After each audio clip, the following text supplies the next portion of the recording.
I always wanted a dog. Ever since I was a kid, I'd dreamed of having one, a loyal companion by my side, something to chase away the loneliness. But when I finally got the chance, it wasn't anything like I'd imagined. The shelter was out in the middle of nowhere, a crumbling building at the end of a long dirt road.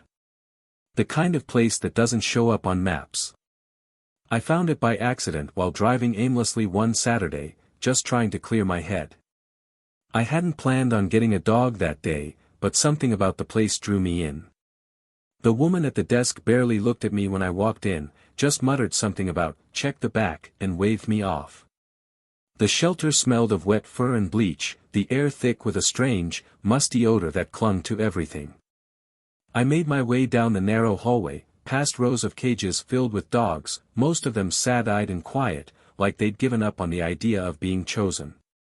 And then I saw him. At the very end of the row, in a cage by himself, was a dog unlike any I'd ever seen. He was huge, easily twice the size of a normal dog, with thick, matted fur that was the color of ash. His eyes were almost too bright, a strange, piercing yellow that seemed to follow me as I approached. But what caught my attention most was his posture. He wasn't sitting or lying down like the other dogs. He was standing, perfectly still, staring right at me. There was something unsettling about the way he stood, something too human. But he didn't growl, didn't bark, didn't move. Just watched me, unblinking. I should have walked away. I should have felt that gnawing sensation of dread and turned around. But I didn't. Instead, I found myself asking the woman at the desk about him. "Oh, that one?" she said, her voice flat. "No one's taken him. Not in a long time."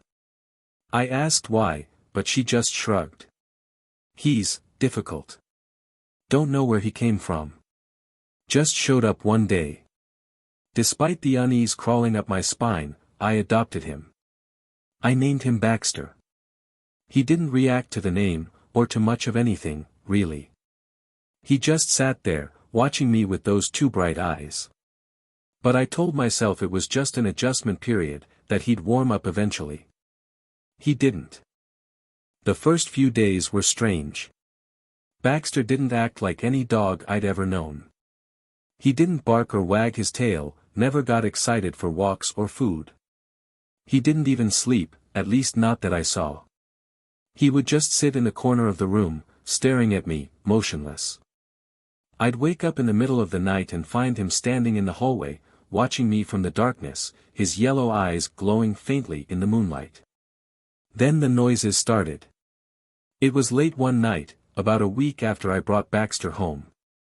I was lying in bed, trying to fall asleep, when I heard it, a soft scratching sound coming from outside my window. At first, I thought it was the wind or maybe a branch tapping against the glass. But the scratching continued, slow and deliberate, like nails dragging across the surface. I got up and looked out the window, but there was nothing there. Just the empty backyard, the trees swaying in the distance. Baxter was at the foot of the bed, sitting perfectly still, watching me with those glowing eyes. The next morning, I found scratches on the outside of the window. Deep, jagged marks that hadn't been there the day before. They looked like claw marks, too big for any animal I knew.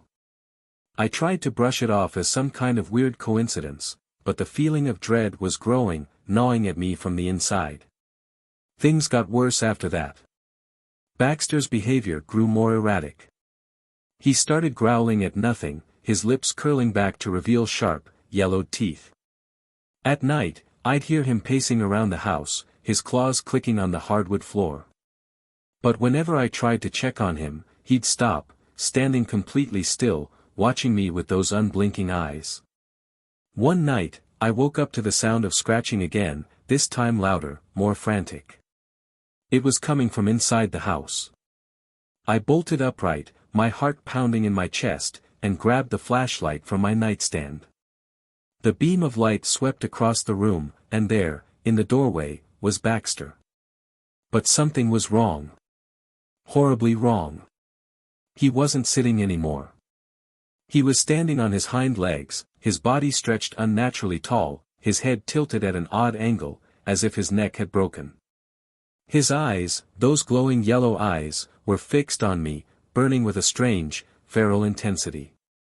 And in his paws, no, hands, he was dragging something across the floor.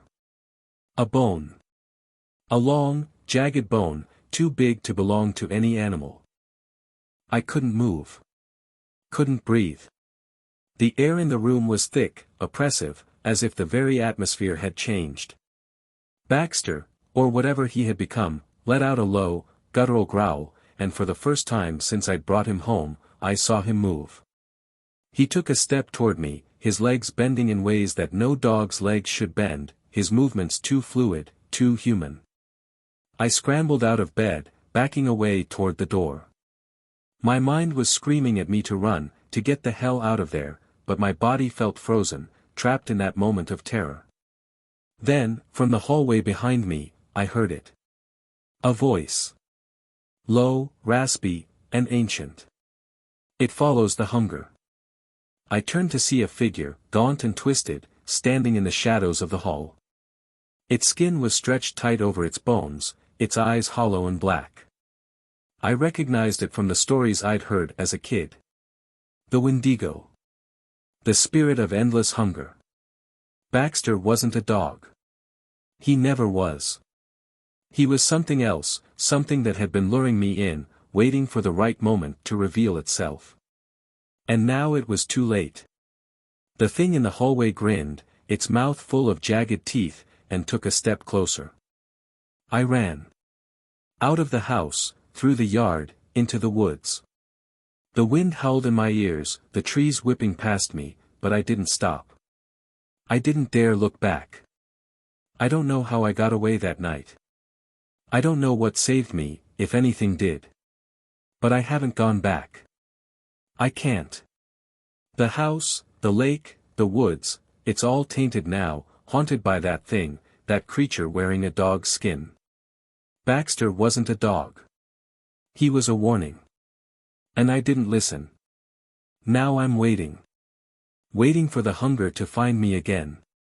Because I know it will. It always does.